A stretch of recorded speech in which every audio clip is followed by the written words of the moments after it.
Halo guys, assalamualaikum warahmatullahi wabarakatuh. Saya Abdurrahman Sila Kaisan akan menceritakan kembali mengenai sejarah Islam.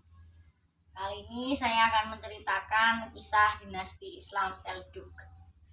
Dinasti Islam Seljuk adalah sebuah dinasti Islam yang memerintah wilayah Turki pertama kali. Jadi sebelum ada dinasti Turki Utsmani, dinasti Turki Seljuk sudah memerintah terlebih dahulu. Dinasti Seljuk didirikan oleh sekelompok orang dari kabilah suku Oghuz Turk yang merupakan salah satu dari banyak suku Turki. Pendirinya dinasti Seljuk ini pun juga bernama Seljuk bin Dukok. Dia yang menjadi sultan dinasti Seljuk pertama kali. Sama dengan dinasti lainnya, karena kebanyakan dinasti Islam menggunakan nama pendiri dinasti sebagai nama dinasti. Jadi pendirinya dihormati seperti dinasti Seljuk ini, bukan karena memang ada kabilah Seljuk, tapi karena kabilah Oghuz Turk. Pendirinya pun juga seseorang yang bernama Seljuk bin Dukok. Jadi wajar jika untuk menghormati Seljuk bin Dukok maka nama dinastinya adalah dinasti Seljuk.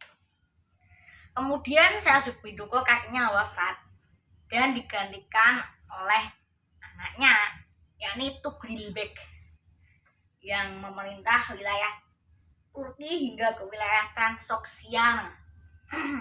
Tapi masa kejayaan dinasti Seljuk berada pada masa anak dari Tugrilbek ini, yakni Sultan Alp Arslan, yang memerintah dari tahun 1063 hingga 1072, di mana kemenangan terbesarnya adalah dia berhasil mengalahkan Kaisar Romanos IV Diogenes di pertempuran Manzikert tahun 1071. Bahasan tentang pertempuran Manzikert sudah saya ceritakan di video sebelumnya ya, kalian bisa cari sendiri. Dalam masa pemerintahannya dari tahun 1063 sampai 1072, Sultan Alp Arslan didampingi oleh wazir atau perdana menteri bernama Nizam al-Mulk atau Nizamul Mulk. Dia dikenal sebagai pendiri madrasah pertama di dunia, yakni Universitas Nizamiyah, sesuai dengan nama depannya yakni Nizam. Akan tetapi Nizamul Mulk mengalami kematian yang sangat tragis karena diketahui dia dibunuh oleh kelompok asasin yang berasal dari kelompok Syiah, yakni kelompok Hashashin atau kelompok Batiniyah. Karena memang dari awal itu orang asasin atau suku kabil atau kelompok asasin ini selalu mengincar orang-orang yang berpengaruh di dalam dinasti Turki Seljuk, termasuk Nizam al-Mulk ini yang akhirnya ditikam.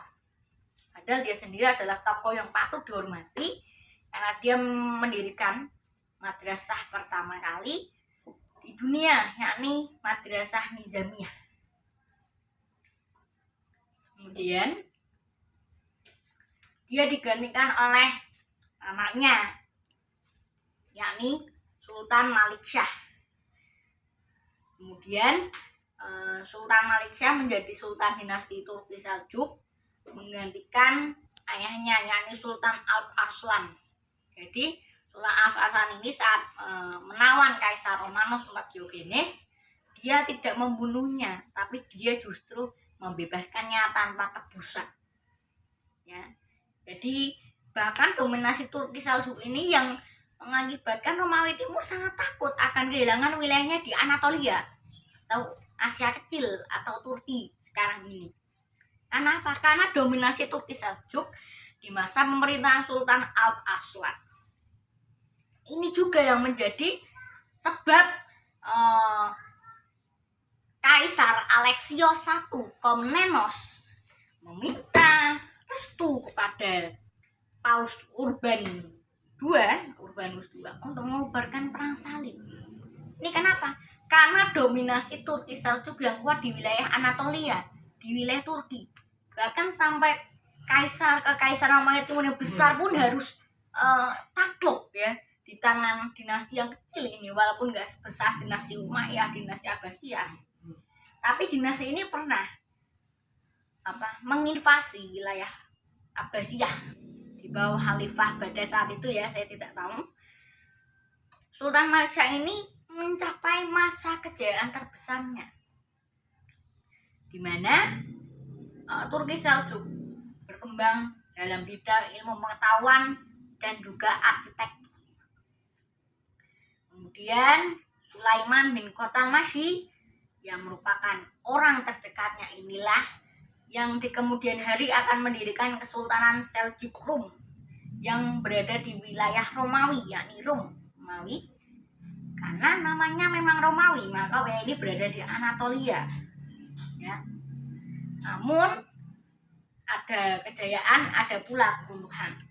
Kemudian akhirnya dinasti Turki Seljuk diperintah oleh Sultan, yakni Sultan Ahmad Sanjar. Dia kemudian berjuang melawan pasukan Harakitan dalam pertempuran tahun 1141. Untuk yang kalian tahu ya, Harakitan itu bangsa, bukan hitan sunat ya guys ya. Bangsa itu beda lagi artinya ya. Dia kemudian berhasil dikalahkan oleh bangsa Karahitan di tahun 1141 yang mengakibatkan keruntuhan dari dinasti ini ya. Jadi kemudian Sultan Ahmad Sanjar wafat, artinya dinasti ini lama-kelamaan runtuh dan terpecah belah menjadi sejumlah dinasti Seljuk di berbagai wilayah seperti Seljuk Rum, Seljuk Persia, dan Seljuk Damaskus. Hanya itu saja ya guys yang bisa kami sampaikan. Terima kasih. Wassalamualaikum warahmatullahi wabarakatuh.